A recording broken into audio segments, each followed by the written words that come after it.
मित्रों नमस्कार। सुधीर पांडे के पूर्वांचल यूट्यूब चैनल पर आपका स्वागत है, अभिवादन है, अभिनंदन है। आज मैं बात करूंगा घोटालों का। आप शहर बाजार में जाते होंगे, मार्केट में जाते होंगे तो यह लिखा होता है तौलिया ही तौलिया, बिस्तर ही बिस्तर, चद्दर ही चद्दर। माने जिस वस्तु का नाम रहता है उसका लिखा रहता है। यहाँ बहुत सारे इतने सारे मिलते हैं। आज आपको मैं बताने वाला हूँ, मेरे चैनल पर आज घोटाले ही घोटाले हैं। कौन कौन से घोटाले हैं और घोटाला किया किसने? तो एक नया गठबंधन बनाया INDIA, उसी की बात मैं करूँगा। हालांकि आज प्रधानमंत्री जी ने एक नया नाम दिया है ना, क्या? East India company, Indian Mujahideen, इसलिए कि इसमें भी इंडिया है। ईस्ट इंडिया कंपनी अंग्रेज आए थे वो तभी नाम रखे थे। खैर वो विषय नहीं है, आते हैं घोटाले ही घोटाले पे। तो सबसे पहले आपने सुना होगा चारा घोटाला। चारा घोटाला लालू यादव ने किया। कैसे किया? हरियाणा से किस तरह से स्कूटर पे भैंस मंगाए, उनको सजा हुई, वह आज स्वास्थ्य का लाभ लेने के लिए जमानत पे हैं। उसके बाद से उसी इंडिया का दूसरा, बिहार का एक और घोटाला है। क्या है? बच्चों का मिड डे मील घोटाला। जानते हैं कम से कम सैकड़ों करोड़ रुपए का मिड डे मील का घोटाला चल रहा था, अब जांच में पकड़ा गया है। भाई सरकार तो आप ही की थी, एक साल से पकड़ में नहीं आ रहा था। शिक्षा मंत्री कौन है? उसकी जिम्मेदारी है। शिक्षा मंत्री RJD का है। कहीं ना कहीं अगर मिड डे मील में यह कह रहे हैं कि प्रिंसिपल खा रहे थे, तो खा किस? क्या उस प्रिंसिपल, मान लीजिए जो प्रधानाचार्य है, प्रधानाचार्य के ऊपर सरकारी विभाग होता है कि नहीं? यह तो नहीं है कि उसके ऊपर अधिकारी नहीं होता है। उसके बाद से जिला में जिला का एक अधिकारी होता है, उसके ऊपर मंडल का अधिकारी होता है, और तब प्रदेश का अधिकारी आता है। इतने सारे अधिकारी ही इतने सारे घोटाले कर रहे थे, और सरकार किसकी थी? तेजस्वी बाबू आपकी सरकार थी 1 साल से। उसके पीछे का घोटाला हो रहा होगा तो वह भाजपा को भी मैं कहूँगा, जो शिक्षा मंत्री होगा या जिसके साथ गठबंधन में है, वो उसकी जिम्मेदारी है। उसको जांच करिए, उसको जेल भेजिए, मैं स्वागत करूँगा। मैं बिल्कुल सहमत हूँ।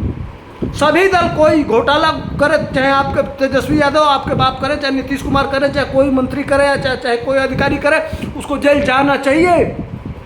तो मामला क्या है? जिस विद्यालय में जब इस समय जांच हुआ है और जब लिस्टिंग हुई है कि कितने बच्चे इस विद्यालय में पढ़ते हैं, तो उन बच्चों का नाम की संख्या कितना आया है? 150, 140, 150। और इसके पहले जब जांच जिस दिन आया, उसके पहले जब लिस्ट उठा के रजिस्टर देखा गया, तो जानते हैं कितना नाम था? 900, 950, 1000, 1500, इतने बच्चे पढ़ते थे। और उनके नाम पर मिड डे मील का सारा मील चढ़ा दिया जाता था, और उतना सरकार से ले लिया जाता था और वह बेच दिया जाता था। और उसमें विधायक जी लोग शामिल हैं, उसमें वहाँ के जिला पार्षद लोग शामिल हैं। उस गांव का मुखिया तो जिम्मेदार है कि नहीं? मुखिया की तो जिम्मेदारी है ना, प्रत्येक दिन मिड डे मील में उसका साइन होता है, वह भी जिम्मेदार है मुखिया। सरपंच, वार्ड मेंबर, सारे लोगों के दस्तखत होते हैं भाई ना। और इनको जनप्रतिनिधि क्यों चुना जाता है? विधायक जी क्यों चुने जाते हैं अपने क्षेत्र में? विधायक जी को कभी कभार महीने में एक बार आके दौरा करना चाहिए, चेक करना चाहिए, जांच करना चाहिए। तो काहे नहीं करते हैं? कौन? अधिकारी तो अधिकारी सब लोग मिले जुले हुए हैं। तुम भी खाओ, हम भी खाएं, खाने की आज़ादी है। सबसे ज़्यादा वह खाए जिसके ऊपर खादी है। सब मिले हुए हैं जी। अब मिल्क बांट के खाओगे तो जेल भी तो जाना पड़ेगा। अभी सिर्फ पैसा वसूली किया जा रहा है। प्रत्येक जिले में, किसी जिले में 40 लाख है, किसी जिले में 50 लाख है, किसी जिले में 60 लाख है, किसी जिले में 80 लाख है। इस तरह से अभी इस सरकार में और उसमें पार्टी के पदाधिकारी कौन कौन है? मुखिया जी लोग और नेता लोग, अब समझ रहे हैं ना, वर्तमान में सरकार सबसे ज़्यादा उसमें इन्वॉल्व है।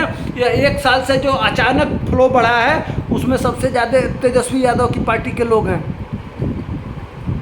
समझ रहे हैं कि नहीं? यह चल रहा है। बच्चे कितने अब जांच में पकड़ में आ रहा है, देखिए कितने बड़े बड़े लोग और कौन कौन और किसका किसका नाम आता है और कौन कौन जेल जाता है। या तो आने वाले समय में आपको पता चलेगा। जेल जाएंगे नहीं, अभी तो वसूली चल रहा है। कुछ एक विद्यालय में 10 करोड़, इतने बच्चों की लिस्ट है।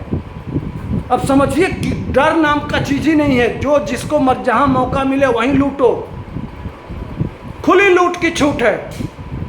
तो खैर सरकार भी है। जब सरकार के एक पक्ष के मुखिया ही इतने महान हैं। और मैं नीतीश बाबू आपसे पूछना चाहता हूँ, आप तो कहते थे कि हम 3 चीज़ से समझौता नहीं करेंगे, क्राइम, करप्शन और कम्युनलिज्म। सबसे पहले करप्शन ही आता था। ये क्या हो रहा है? या ईमानदारी से आपको इस्तीफा दे देना चाहिए इसी मामले में। अब सारा टोपी उठा के उड़ा दिया जाएगा शिक्षक वर्ग पर, और उनके प्रधानाचार्य जो कहते हैं प्रधानाचार्य की जिम्मेदारी सारी टोपी की सारा प्रधानाचार्य खा रहे हैं। लेकिन नीचे से ऊपर तक बढ़ता था, अगर नहीं बढ़ता तो अब तक अधिकारी क्या कर रहे थे। अब आते हैं 3 नंबर पे गोबर घोटाला। इसी इंडिया के जो बिहार के सरकार में तीसरी पार्टी है कांग्रेस, उसके मुख्यमंत्री हैं छत्तीसगढ़ में भूपेश बघेल।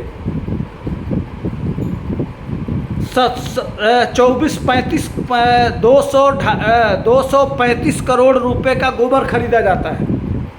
और उसको यही सेम चीज़ है जिनका नाम है। और जितना गोबर लिया जाता है, जब उसको मैन्युफैक्चरिंग किया जाता है, माने उसको बनाया जाता है बेचने के लिए कि यह महंगा दाम में बिकेगा, कि किसानों से गोबर लेना है और उसको मॉडिफाई करके और वह इंडस्ट्री को देके उससे धन कमाना है। तो गोबर ले लिया गया कागज़ में, और जब उसका रिसाइकलिंग हुआ, उससे जो प्रोडक्ट बना वह मात्र 17,000 रुपये का ही बन पाया। तो यानी कि गोबर नहीं लिया गया। गोबर नहीं लिया गया। अगर उतना जितना पेपर में गोबर है उतने का अगर रिसाइकलिंग होता या प्रोडक्ट बनता जो जिसलिए आप खरीद रहे थे, जो योजना थी, तो उससे प्रॉफिट होना चाहिए। आप दिखा भी रहे हैं कि जितना का गोबर लिया गया उससे महंगा, प्रोसेस का रेट अलग है, खरीदने का रेट अलग है। इस आधार पर छत्तीसगढ़ सरकार को इतना प्रॉफिट होगा। और आप एक तरफ कागज़ में यह दिखा रहे हैं कि हमने इतना किसानों से गोबर ले भी लिया, उसका प्रोडक्ट बना भी दिया और बेचा भी। और बेचे तो आपको सिर्फ 17 करोड़ में बिका और आपने लिया 235 करोड़ रुपए। तो भैया ये क्या है? गोबर कहाँ चला गया?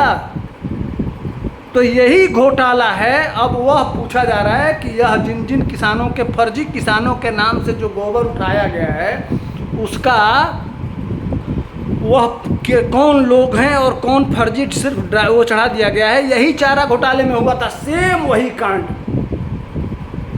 फर्जी नाम की गाड़ी से भैंसें आई, फर्जी किसान, फर्जी लोगों को दिया गया और पैसा ट्रेजरी से निकाल के और खा लिया गया। ठीक उसी पैटर्न पे, उसी पे चर्चा चल रहा है छत्तीसगढ़ में कि ठीक चारा घोटाले जैसा एक बड़ा घोटाला छत्तीसगढ़ में, यही इंडिया जो बनाया हुआ है ना, इसी घोटाले के लिए बनाया हुआ है कि कहीं हमारा लूप ना खुले और हम लोग जो मिल के खाएंगे उसमें ये मोदी दुश्मन बना हुआ है और हम लोगों के ऊपर सीबीआई और ईडी छोड़ देता है। यही तो असली समस्या है। इसीलिए मैंने कहा कि अब जनता के बीच में बात जानी चाहिए। वीडियो को लाइक करिए, शेयर करिए और सब्सक्राइब करिए। जय हिंद, जय भारत, जय श्री राम।